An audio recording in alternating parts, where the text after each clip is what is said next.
When I inherited my grandfather's house in Briarwood, I thought it was a blessing.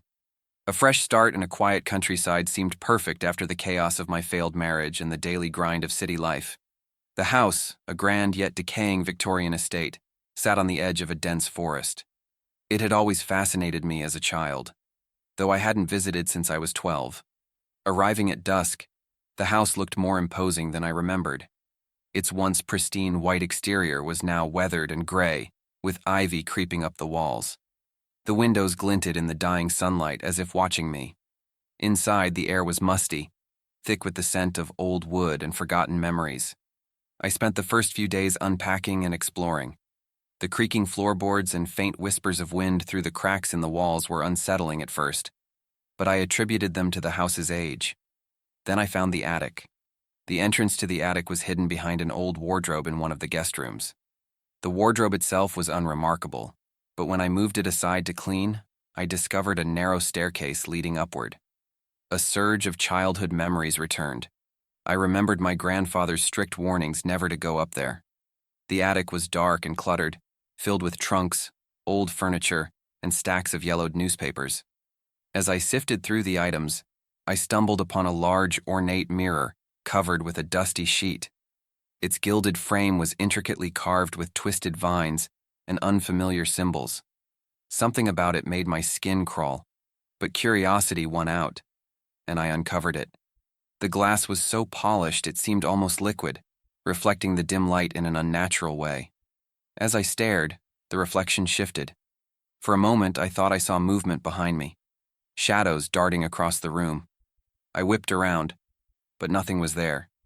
That night, I couldn't sleep. Every creak of the house seemed amplified, every gust of wind a whisper. I kept thinking about the mirror, its strange reflection, and the sense of unease it had stirred in me. Finally, I drifted off, only to wake in the middle of the night to the sound of soft footsteps above me. Someone, or something, was in the attic. My heart pounded as I grabbed a flashlight and made my way up the creaky stairs. The attic was exactly as I'd left it, except for one thing: the mirror. It was no longer leaning against the wall where I'd left it. Instead, it stood upright in the center of the room, as if waiting for me. The glass seemed to shimmer, the reflection impossibly clear. I stepped closer, and that's when I saw it. My reflection was there, but it wasn't me. The figure in the mirror was twisted, its eyes hollow, and its grin too wide. It raised a hand, and I screamed as I realized it was waving at me. I bolted from the attic and slammed the door shut behind me, shoving the wardrobe back into place.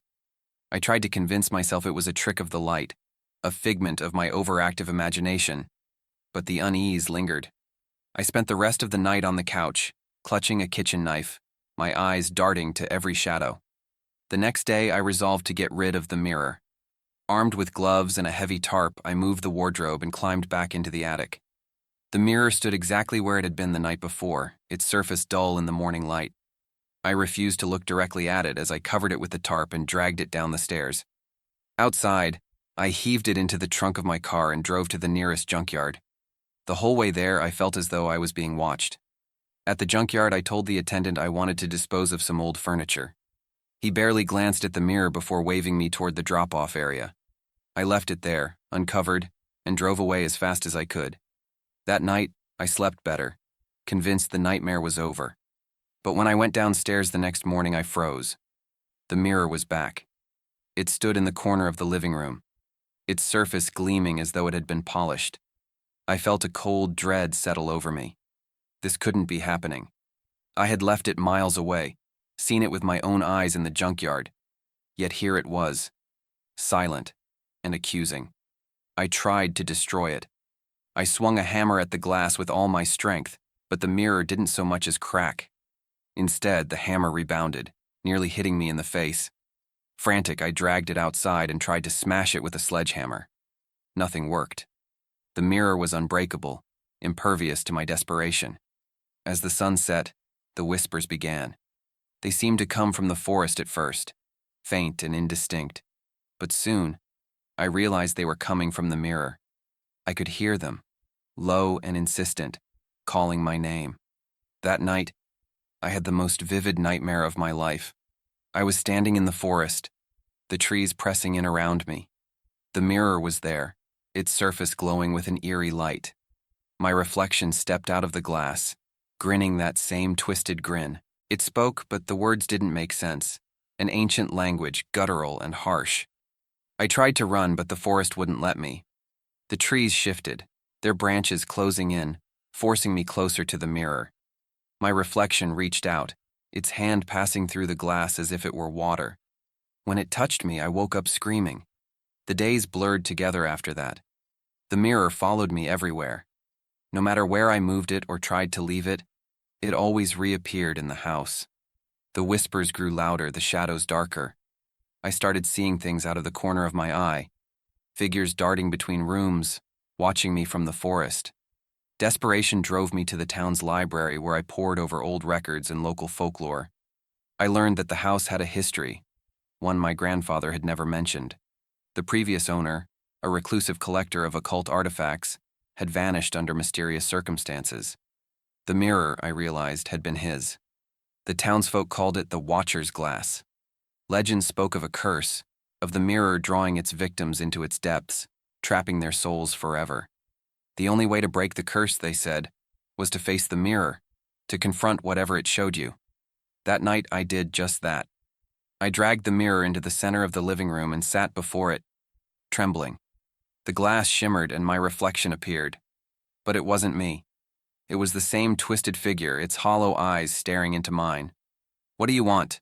I demanded, my voice shaking. The reflection grinned and its lips moved, forming words I couldn't hear. Then, slowly, it raised a hand and pointed at the glass. At first, I didn't understand, but then it hit me. It wanted me to touch the mirror. With trembling hands, I reached out. The glass was cold, impossibly so, and as my fingers brushed it, the world shifted. I was no longer in my living room. I stood in an endless void, surrounded by mirrors. In each one, a figure stared back at me, some twisted, some normal, all trapped. Then I saw it, my reflection.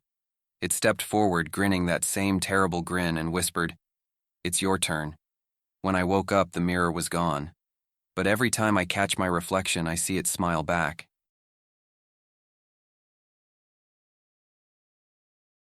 I had always been drawn to abandoned places, the kind that felt like they held stories long forgotten by the world. My friends thought I was crazy, but exploring gave me a thrill nothing else could. It was on one of these excursions that I found myself in Hollow Creek, a forgotten town swallowed by the woods. The town was little more than a cluster of decrepit houses, their roofs sagging and windows shattered. A thick fog clung to the ground, wrapping around the skeletal remains of a long-abandoned main street. At the center of it all stood an old church, its steeple leaning precariously as if bowing to time. I parked my car just outside the town and ventured in, flashlight in hand.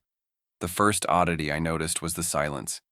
Even in the dead of night, there was always some sound: crickets, rustling leaves, the distant call of an owl.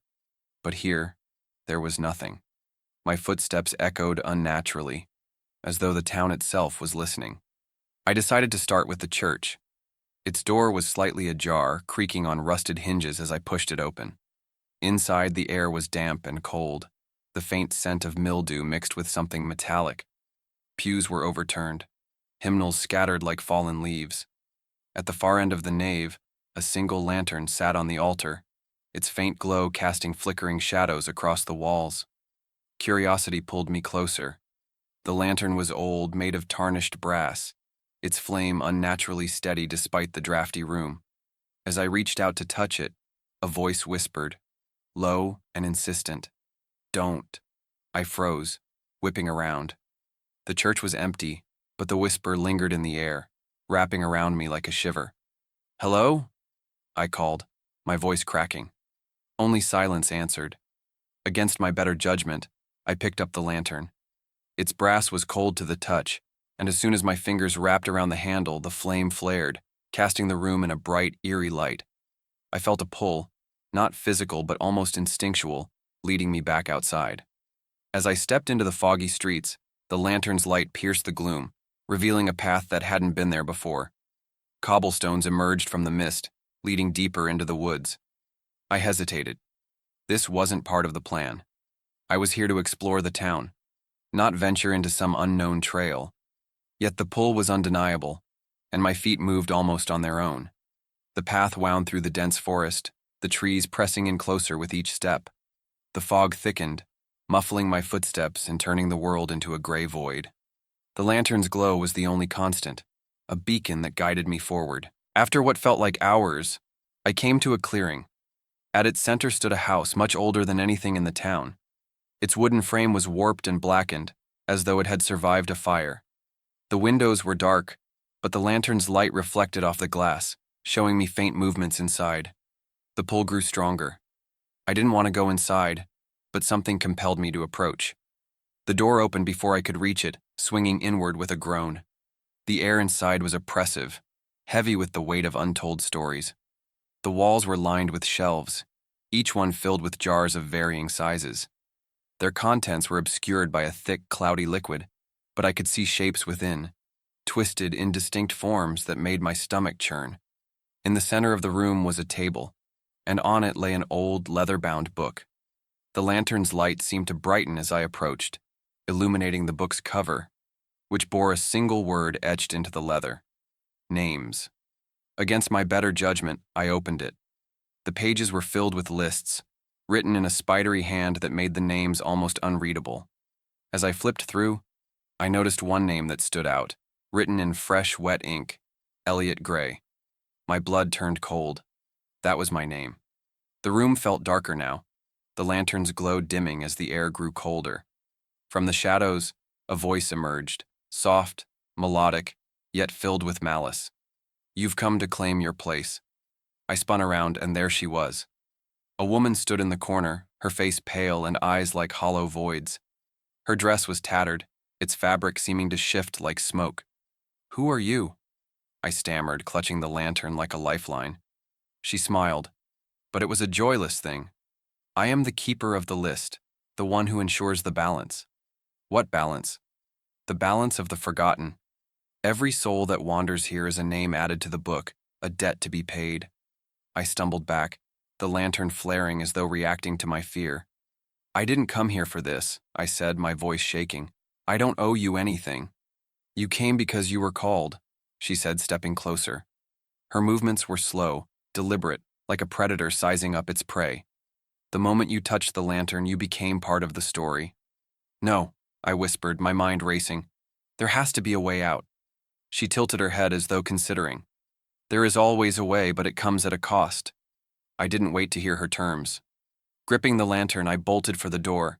The room stretched impossibly, the exit growing farther away with each step. The woman's laughter echoed around me, cruel and mocking. "You cannot run from your name, Elliot." Desperation clawed at me. I raised the lantern, its light blazing with a heat that burned my hand.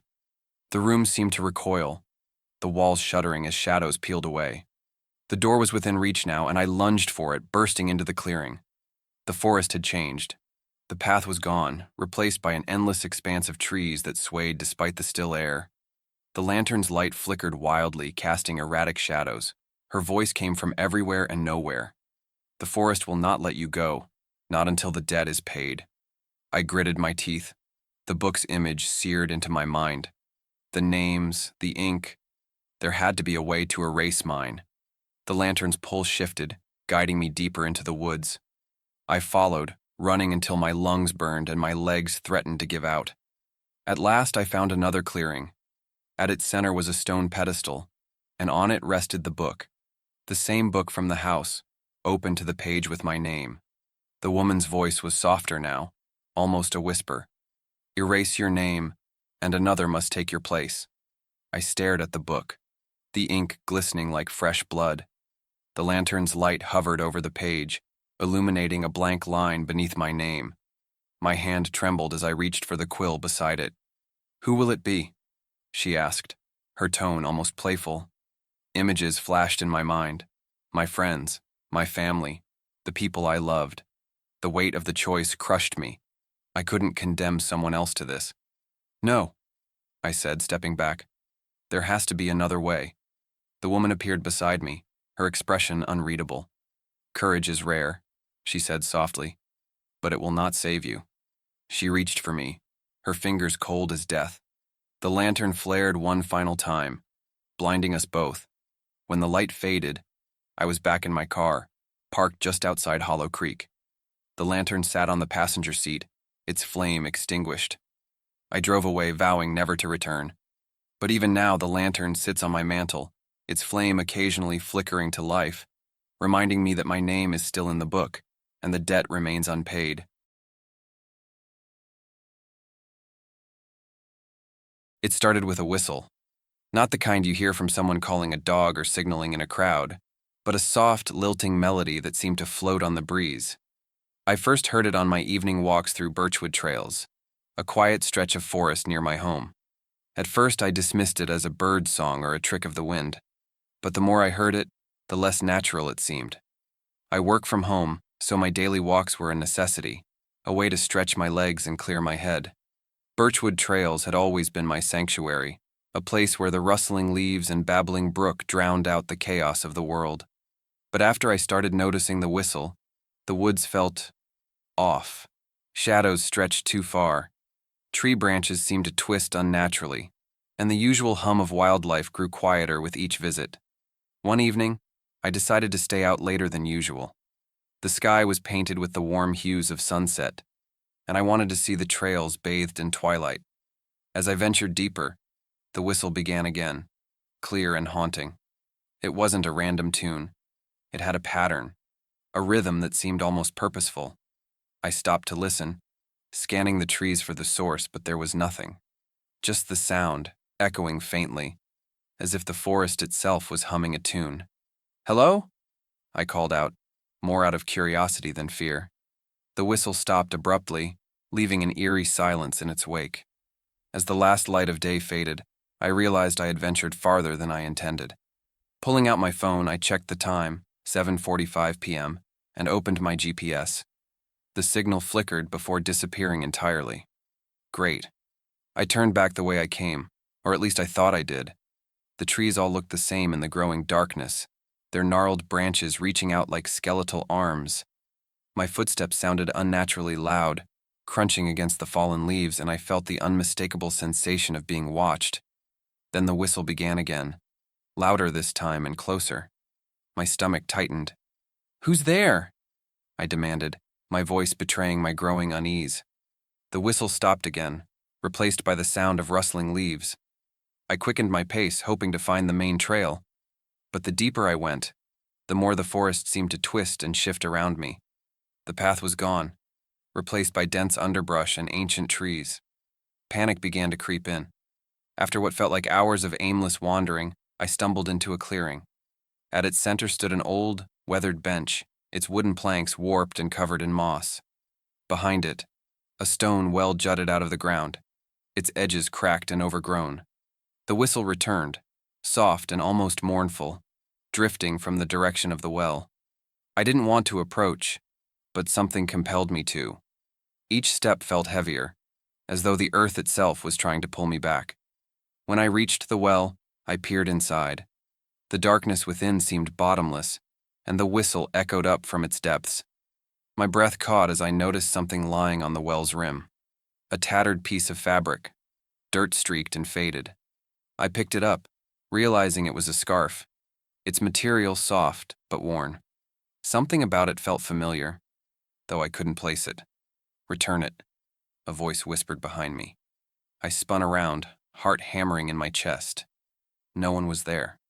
The forest was silent again, but the hairs on the back of my neck stood on end. "Who's there?" I demanded, clutching the scarf like a lifeline. The voice didn't answer, but the whistle resumed, this time coming from the trees behind me. It was no longer melodic, but sharp and urgent, like a warning. I backed away from the well, my flashlight trembling in my hand. The shadows seemed to move, shifting and twisting as if alive. I turned and ran, the whistle chasing me through the forest. My lungs burned, my legs ached, but I didn't dare stop. The trees blurred around me, and the ground seemed to shift beneath my feet. Finally, I broke through the tree line, stumbling onto the familiar gravel of the parking lot. My car was still there, the sight of it filling me with relief.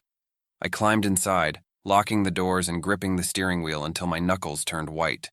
The whistle was gone, but its haunting melody lingered in my mind. When I got home, I threw the scarf onto the kitchen table and downed a glass of water, my hands still shaking. The night passed in restless fits of sleep, my dreams filled with dark woods and echoing whistles. The next day, I couldn't shake the feeling that I had forgotten something important. The scarf sat on the table, its presence a constant reminder of the previous night's events. On a whim, I decided to visit the local library to see if I could find anything about Birchwood trails. What I discovered sent chills down my spine. Decades ago, a child named Evelyn Harrow had gone missing in those woods. She was last seen wearing a blue scarf. Search parties scoured the area for weeks but found no trace of her. Locals began to whisper about the whistling woman, a ghostly figure said to lure people into the woods with her mournful tune. I returned home, the weight of the story pressing down on me. The scarf felt heavier now, almost alive in my hands. That night, as I sat in bed, the whistle returned, faint but unmistakable. It wasn't coming from outside, but from the living room. Heart pounding, I crept downstairs. The scarf was no longer on the table. It was lying in the middle of the floor. As I reached for it, the whistle grew louder, piercing my ears. A shadow moved in the corner of my vision, and I froze. "Return it," the voice whispered again, clearer this time. I didn't hesitate. Grabbing the scarf, I drove back to Birchwood Trails, the whistle growing louder with each passing mile. The forest seemed alive as I ventured back in, the trees whispering in a language I couldn't understand. When I reached the well, the whistle stopped. The air was heavy, charged with an energy that made my skin crawl. I placed the scarf on the well's rim and stepped back. For a moment, nothing happened. Then, the ground trembled, and the wind whipped through the clearing. A faint figure appeared by the well, a girl with wide, hollow eyes and a sad smile. She reached for the scarf, clutching it to her chest before looking at me. "Thank you," she whispered, her voice carrying on the wind. As quickly as she appeared, she was gone, leaving the forest silent once more. The oppressive weight lifted, and for the first time in days, I felt at peace. I never went back to Birchwood Trails after that night. The whistle no longer haunted me, but the memory of that girl, her hollow eyes and sorrowful tune, stayed with me. Some nights, when the wind is just right, I think I can hear her song, a gentle reminder of the secrets hidden in the woods, and the spirits that never truly leave.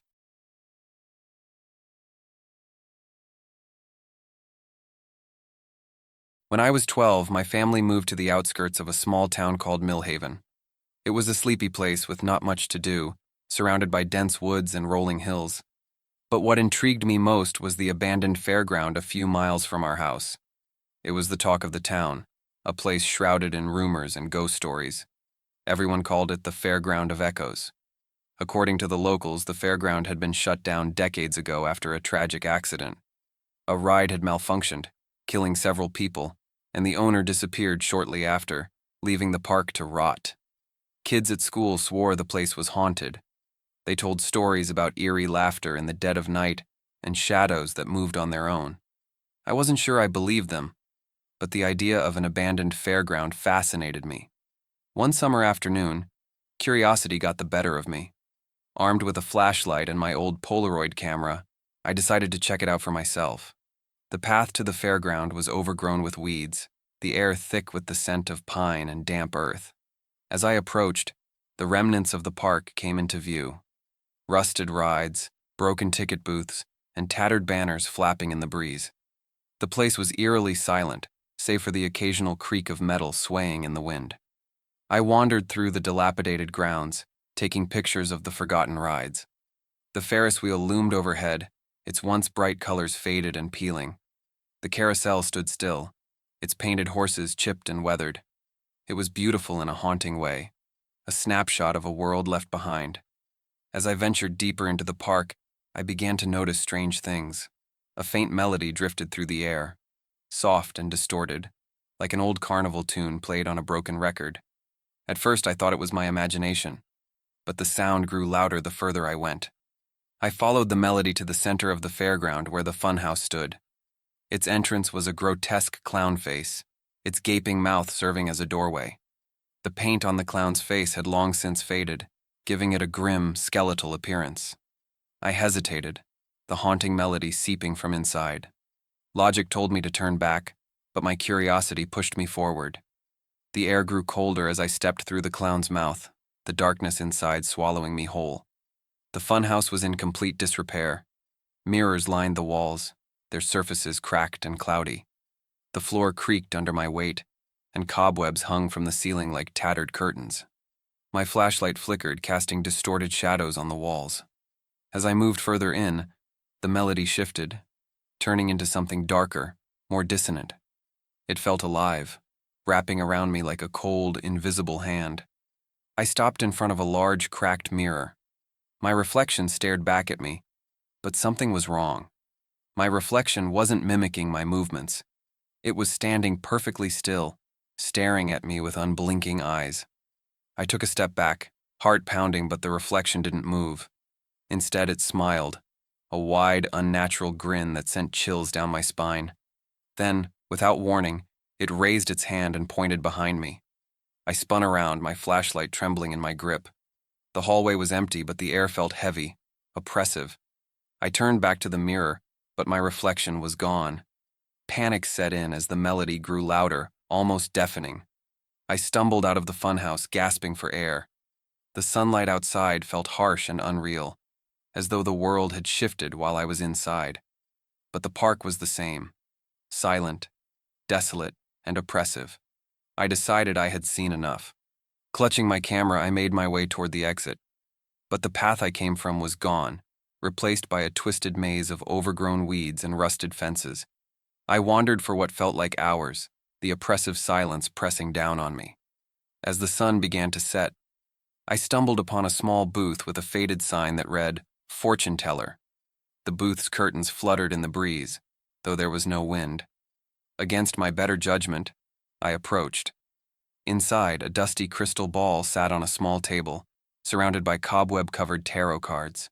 I reached out to touch the crystal ball, and the moment my fingers brushed its surface, the air grew ice cold. "Lost, are we?" a voice whispered. I froze, my eyes darting around the booth. There was no one there, but the voice continued, soft and mocking. "You shouldn't have come here." The crystal ball began to glow, swirling with a faint greenish light. Images appeared within, me wandering through the park, the funhouse clown, and finally, the Ferris wheel. The wheel's rusty frame loomed larger and larger until it filled the entire crystal ball, spinning wildly despite its decay. "You'll find your way out," the voice said, "if you can face the wheel." Before I could react, the light vanished, and the crystal ball shattered.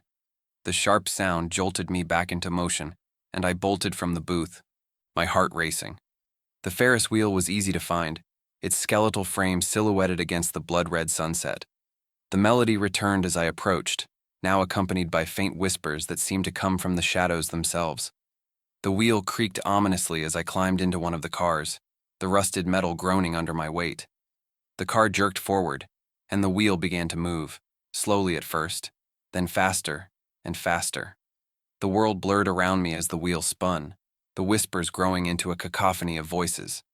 Faces appeared in the darkness, twisted, ghostly faces that pressed against the windows, their hollow eyes staring into mine. "Get out!" they screamed. "Get out before it's too late!" The wheel jerked to a stop and the car swung violently. I tumbled out, landing hard on the ground below. The faces were gone, and the park was silent again. But the melody lingered, soft and haunting, as I stumbled toward the exit. This time the path was clear. The overgrown weeds and twisted fences were gone, replaced by the familiar trail leading back to town. I didn't stop running until I reached the safety of my house. That night, I developed the photos from my camera. Most were exactly what I expected: rusted rides, broken booths, and desolate paths. But one photo made my blood run cold. It was a picture of me, standing in front of the funhouse. Only I hadn't taken it. In the photo, my face was pale, and my eyes were hollow, just like the faces I'd seen on the Ferris wheel. I never went back to the fairground. I told myself it was just my imagination, that the photos were a trick of the light. But deep down, I knew the truth. The fairground of echoes wasn't abandoned.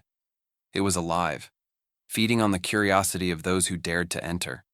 Sometimes late at night, I still hear that haunting melody, drifting through the air like a distant memory. And every time I hear it, I wonder how many others have been lured into the fairground's grasp, and how many never found their way out.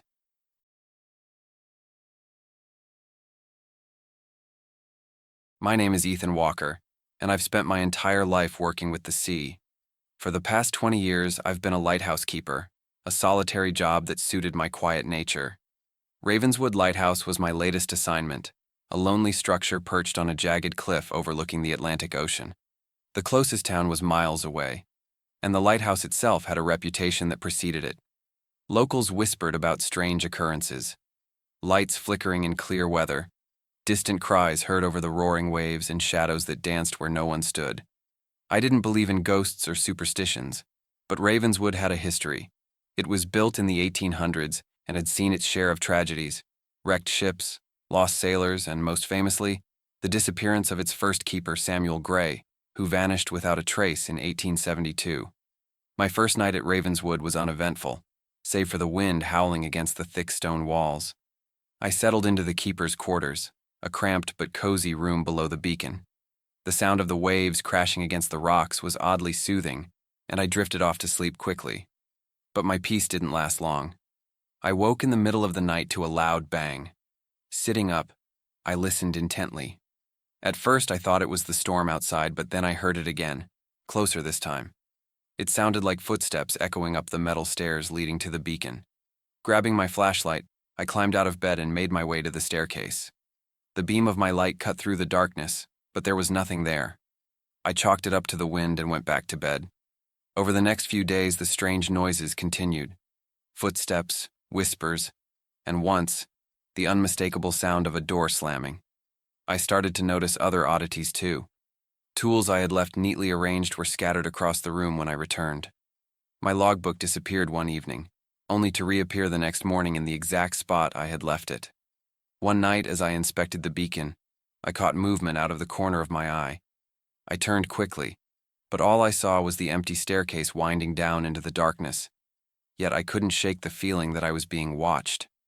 By the second week, I was convinced someone else was in the lighthouse. Perhaps a drifter or a prankster from the nearby town. Determined to find out, I set up an old motion sensor in the staircase. If anyone tried to come up, I would know. That night, I sat by the beacon, staring out at the stormy sea. The wind rattled the windows and the waves crashed with ferocity. I tried to focus on my duties, but my thoughts kept drifting to the footsteps and whispers. Around midnight, the motion sensor went off.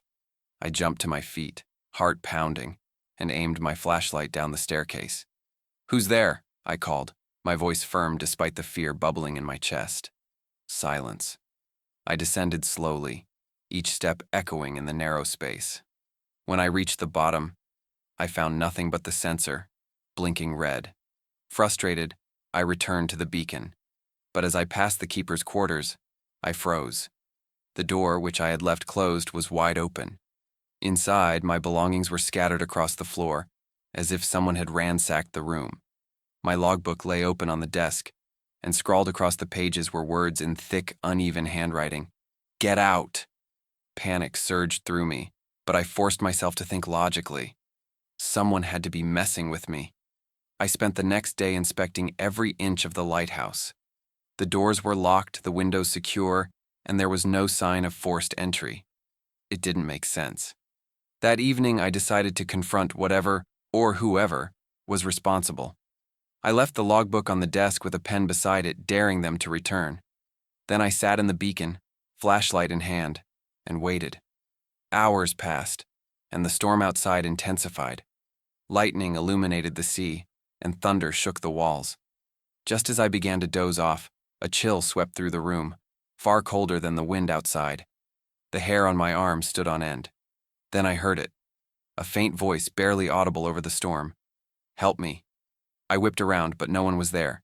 The voice came again, this time clearer. "Help me." It was coming from the staircase. Flashlight trembling, I descended cautiously. The voice grew louder as I reached the keeper's quarters. The door creaked open, revealing the logbook. The pen I had left was moving on its own, scratching words into the page. The sea took me. I stumbled back, my flashlight clattering to the floor. When I picked it up and shone it on the page again, the pen had stopped, but the words remained. "What do you want?" I demanded, my voice shaking. For a moment there was silence, then the voice whispered, "Find me," the voice whispered. The next morning I combed through the lighthouse's archives. I found records of Samuel Gray, the first keeper, who had disappeared during a storm, much like the one raging the night before. According to the logs, he had been seen heading toward the cliffs just before he vanished. I wasn't sure what I was searching for, but I felt compelled to go to the cliffs. As the wind whipped around me, I noticed something odd near the edge. A patch of grass flattened, as if by someone kneeling. Digging through the dirt, my fingers brushed something solid. It was a pocket watch, tarnished but intact. I flipped it open, revealing an engraving inside. "To Samuel, forever yours." That night, I placed the pocket watch on the desk in the keeper's quarters. "Is this what you wanted?" I asked aloud. The room grew cold, and the voice returned. "Thank you." For the first time, the lighthouse felt still, as though a great weight had lifted. The noises stopped, and the oppressive feeling vanished. I thought it was over, but I was wrong. 2 nights later, I awoke to the sound of waves crashing far louder than usual. Looking out the window, I saw the impossible. The sea had receded, exposing the rocky seabed. In the distance, a shipwreck lay illuminated by the moonlight, its broken hull rising like a skeleton from the depths. The voice came again, pleading this time. "Come." Against every instinct, I ventured to the shore. The wreckage loomed before me, rusted and covered in seaweed. As I approached, I noticed a figure standing among the debris. It was Samuel Gray, or what was left of him. His translucent form was pale and waterlogged, his eyes hollow. He raised a hand, pointing to the ship's bow. Inside, I found a small box wedged between the rotting planks. Opening it, I discovered letters, yellowed and damp, written in delicate handwriting. They were love letters, addressed to Samuel. His wife's name was signed at the bottom of each one. Samuel's ghost lingered, his gaze fixed on the box. I understood then. He had been searching for these, trapped by the weight of unfinished business. "I'll take them to her," I promised, though I had no idea if she was even alive. Samuel smiled, a haunting, sorrowful smile, and began to fade.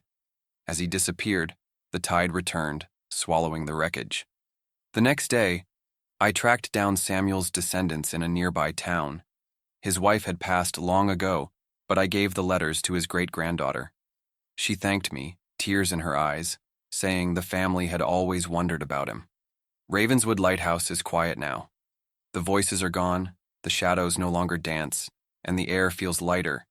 But sometimes, when the storm rolls in, I still hear Samuel's voice whispering, "Thank you." And I whisper back, "Rest easy."